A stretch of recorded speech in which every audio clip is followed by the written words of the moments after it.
फिर हम लोग आ जाते हैं 12th पे। 12th में सबसे पहले आता है हेलो एल्केन, हेलो अडीन, फिर आता है अल्कोहल, फिर आता है एल्डिहाइड। हम लोग बच्चा सब होता है तो बच्चा सबको हम लोग बोलते हैं यार बेटा आंटी को हेलो बोलो, हेलो बोलो बेटा, बेटा हेलो बोलो।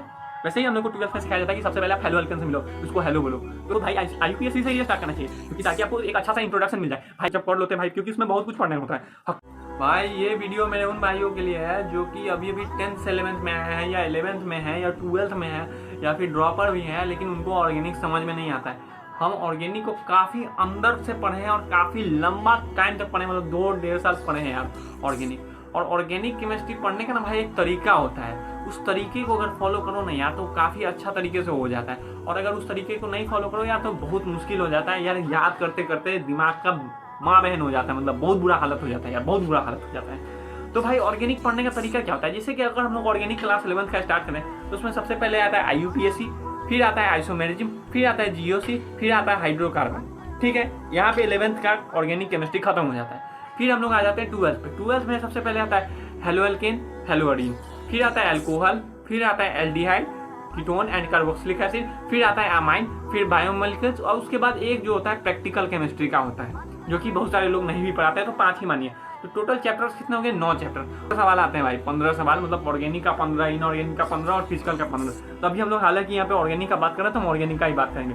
तो भाई ऑर्गेनिक को पढ़ने का सबसे अच्छा तरीका क्या होता है, क्योंकि देखो भाई सबसे पहले NCERT बहुत ही अच्छे तरीके से डिजाइन किया सिलेबस को, ये बात आपको मानना पड़ेगा। क्योंकि देखो सबसे पहले बच्चा जो है मान लो 10th में नहीं पढ़ता है, कुछ नहीं पढ़ता, उसको घंटा कुछ नहीं आता है, ठीक है, तो वो सीधे सीधे आता है 11th में जंप मारता है। जंप मारने के बाद सबसे पहले उसको पढ़ाया जाता है IUPAC कि भाई पहले तुम सबसे पहले कंपाउंड का नाम देखना सीख लो यार, तुम पहले क्या कंपाउंड को क्या बोलते हैं, टर्सरी ब्यूटाइल बोलते हैं, टर्सरी एल्कोहल बोलते हैं, मतलब एक छोटा सा ब्रीफ इंट्रोडक्शन दे देते हैं कि भाई ऐसा ऐसा चीज सब है, ये भाई नेमिंग है, आप नेमिंग सीख लो। लेकिन बेवकूफ़ी ये बात होता है कि लोग उस चैप्टर को स्किप कर देते हैं, भाई नहीं यार ये तो बहुत आसान है, इसका तो कोई जरूरत नहीं पड़ेगा, और लोग GOC से स्टार्ट करते हैं, जनरल ऑर्गेनिक केमिस्ट्री से। हालांकि बात सही है, जनरल ऑर्गेनिक केमिस्ट्री से भी आप स्टार्ट करोगे तो अच्छा है, ठीक है, कोई प्रॉब्लम का बात नहीं है। लेकिन बात प्रॉब्लम का तब हो जाता है यार जब आपको कोई बेसिक कंसेप्ट क्लियर ना हो। अगर आप 10th में अच्छा से पढ़े हो और थोड़ा मोड़ा आपको दिमाग है कि भाई हाँ यार कैसे रिएक्शंस का नाम है, कैसे कंपाउंड का नाम लिखा जाता है, कैसे भाई किसको क्या बोलते हैं, अगर आपको, क्योंकि 10th में भी ये पढ़ाया जाता है भाई कि IUPAC नेमिंग कैसे होता है, पढ़ाया जाता है। अगर आपको आता है तो यार आप कर लोगे, GOC से भी करोगे तो अच्छा है, क्योंकि GOC से काफ़ी ज़्यादा नंबर ऑफ सवाल आते हैं, IUPAC से बहुत कम नंबर ऑफ सवाल आते हैं, आइसोमेरिज्म से भी बहुत कम नंबर ऑफ सवाल आते हैं, लेकिन GOC से हाइड्रोकार्बन से बहुत ज़्यादा सवाल आते हैं। तो लोग प्रेफर करते हैं कि GOC से हम स्टार्ट करेंगे, लेकिन करना आपको ऐसा नहीं चाहिए। अगर आप भाई 10th में अच्छे से नहीं पढ़े हो, 11th में अच्छे से नहीं पढ़े हो, 12th में नहीं पढ़े हो या फिर कभी नहीं पढ़े हो, तो आपको भाई IUPAC से ये स्टार्ट करना चाहिए, क्योंकि ताकि आपको एक अच्छा सा इंट्रोडक्शन मिल जाए भाई, क्योंकि क्या होता है क्या नहीं होता है आपको पहले पता चल जाएगा ना। IUPAC से स्टार्ट करोगे तो आपको पता चल जाएगा कि भाई पहले कंपाउंड कौन कौन से होते हैं, नेम्स कौन कौन से होते हैं, जैसे aldehyde, ketone, alcohol, amine, thiol, sulphonic acid, ester, acid halide, amide, nitride, isonitride, aldehyde, ketone, ये सारा आपको नाम वाम पता चल जाएगा। अगर आप नहीं पढ़ोगे तो भाई आपको पता ही नहीं चलेगा, ठीक है। अब हम लोग आ जाते हैं IUPAC का, तो IUPAC का यहाँ पे खेल खत्म हो जाता है भाई, कैसे आपको नाम लिखना है, कैसे क्या करना है, आपको ये बात IUPAC बता देता है।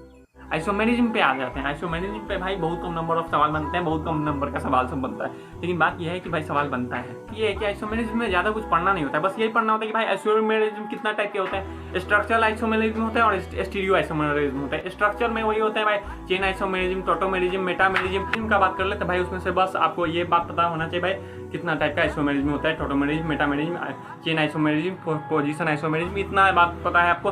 फिर आपको भाई कौन सा स्टेबिलिटी कहाँ पे होता है, गॉस का, टोरेशनल का, और भाई इतना बात आपको पता है तो भाई आपका काम बन जाए, और इसमें से ज़्यादा कोई सवाल भी नहीं आता है। बात आ जाता है GOC से। हाँ, GOC काफ़ी एक अच्छा चैप्टर है और काफ़ी ज़्यादा सवाल भी आता है, हाइड्रोकार्बन से भी काफ़ी सवाल आता है, और GOC से मेन गेम स्टार्ट हो जाता है भाई। GOC से भाई जो है ना, तो GOC में भाई सबसे पहले आता है भाई परमानेंट इफेक्ट और टेम्पोररी इफेक्ट। परमानेंट इफेक्ट में मिजोमेरिक इफेक्ट, इंडक्टिव इफेक्ट और hyper conjugation. Electromeric effect temporary में आता है, ठीक है ना। तो भाई इतना चीज़ आप जो जब पढ़ लेते हैं भाई, क्योंकि उसमें बहुत कुछ पढ़ना होता है, हक्कल्स रूल, और भाई क्या किसका स्टेबिलिटी है, हाइपर कंजुगेशन कैसे होगा, मिजोमेरिक इफेक्ट कैसे लगेगा, इंडक्टिव इफेक्ट इसमें रहता है, उसको आपका सीरीज भी याद करना होता है। इतना जब आप कर लेते हो ना तो भाई आपका मतलब GOC का एक अच्छा खासा नंबर ऑफ प्रोपोर्शन आ जाता है GOC में। और हाइड्रोकार्बन से भाई सारा रिएक्शन स्टार्ट हो जाता है। और हम आपको सही बात पता है, ऑर्गेनिक केमिस्ट्री में इतना रिएक्शन है कि भाई याद करते हैं थक जाओगे, पागल हो जाओगे याद करते करते।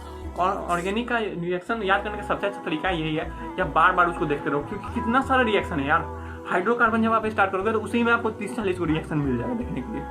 जब आप हेलो एल्केन आओगे तो आप उस फिर और रिएक्शन, फिर हाइड्रोकार्बन, फिर अल्कोहल, फिर एल्डिहाइड, रिएक्शन का भाई भरमार है इसमें, रिएक्शन का भरमार है पूरा 11th-12th का। अगर हम रिएक्शन का बात करें तो मेरे हिसाब से 500 से 600 रिएक्शन हो जाएगा पक्का। 500 छोटा मोटा सब कुछ को मिला के 500-600 रिएक्शन तो पक्का हो जाएगा।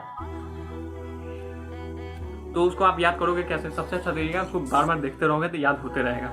अगर आप ऐसे बुक लेके बैठोगे कि हम याद करेंगे तो बहुत मुश्किल है। जैसे वुल्फ क्रिस्टन रिएक्शन हुआ, वुड्स-फिटिक रिएक्शन हुआ, वुड्स रिएक्शन हुआ, इंट्रामोलिकुलर रिएक्शन हुआ, कोल्बे सिंथेसिस रिएक्शन हुआ, भाई गेटमैन-कॉच रिएक्शन हुआ, बहुत सारा रिएक्शन है याद है, फिर बहुत सारा रिएक्शन है। तो आप ऐसे याद नहीं कर पाओ। तो जरूरी ये है कि भाई आप बेसिक्स अपना क्लियर करो, उसके बाद आप भाई आप 12th में जब एंट्री मार लोगे ना हाइड्रोकार्बन में, आप थोड़ा मोड़ा रिएक्शन करोगे, क्योंकि उसमें छोटा छोटा रिएक्शन होता है, आराम से हो जाता है। जैसे मतलब कोई अनसेचुरेटेड या सेचुरेटेड हाइड्रोकार्बन है, अल्काइन है, उसको निकल, प्लेटियम और पैटियम के प्रेजेंस में हम लोग हाइड्रोजिनेशन किए, जिससे वजह से उसका दोनों बॉन्ड टूट गया, जो ट्रिपल बॉन्ड में था वो सिंगल बॉन्ड में आ गया। ठीक है, तो ये आप छोटा मोटा रिएक्शन सीख लेते हो हाइड्रोकार्बन से, और फिर रिएक्शंस का गेम स्टार्ट हो जाता है आपको 12th से हेलो एल्केन से। तो जैसे नहीं हम लोग बच्चा सब होता है तो बच्चा सबको हम लोग बोलते हैं यार बेटा आंटी को हेलो बोलो बेटा हेलो बोलो। वैसे ही हम लोग को 12th में सिखाया जाता है कि सबसे पहले आप हेलो एल्केन से मिलो, उसको हेलो बोलो। तो हेलो एल्केन्स में क्या होता है कि भाई हेलो एल्केन्स और हेलो अरीन्स में हेलो एल्केन हेलो अरीन मतलब नहीं है। हेलो एल्केन मतलब एल्केन में हेलोजन को प्रेजेंस कराना है, मतलब हेलोजन हाइड्रोजन आइटम को हटा के हेलोजन को चिपकाना है, ये बात है। हेलो अरीन में मतलब है मतलब बेंजीन में हेलोजन को चिपकाना है, इसको कहते हैं हेलो अरीन या फिर बेंजाइल हैलाइड, या फिर इतना नाम आपके लिए काफ़ी है मेरे हिसाब से। आपको जितना बताना था हम बता दिए। फिर आगे आप रिएक्शन है भाई, बायोमोलिक्यूल्स में रट्टा मारने वाला बहुत है, इसीलिए ना लोग कहते हैं कि ऑर्गेनिक में बहुत ज़्यादा रट्टा मारना पड़ता है। बात सही है, रट्टा मारने वाला तो है, लेकिन यार ध्यान रखोगे तो ज़्यादा रट्टा नहीं मारना पड़ेगा, नहीं तो बहुत ज़्यादा स्ट्रगल करना पड़ेगा। खैर, ये आपको मैं एक ब्रीफ इंट्रोडक्शन दे दिया ऑर्गेनिक केमिस्ट्री का, जिससे आप आराम से काम कर सकते हो। और इतना अगर आप मेरा बात को आप ध्यान रखते हो कि भाई हाँ यार हम भाई बेसिक्स को पहले क्लियर करेंगे, तो आप एक अच्छा सा लेवल में आप ऑर्गेनिक केमिस्ट्री खत्म हो जाएगा। हालांकि इसके ऊपर हम लोग और कभी बात करेंगे। ठीक है, बस इस वीडियो के लिए इतना ही बोलेंगे। अगर चैनल पे नए होगा तो चैनल को सब्सक्राइब कर दीजिएगा, वीडियो को लाइक कर दीजिएगा। Thank you very much, goodbye. और कुछ पूछना होगा तो हमसे पूछ सकते हैं कमेंट में, या फिर हमको इंस्टाग्राम पे भी DM कर सकते हैं। Thank you very much, goodbye, जय श्री राम, गुड डे।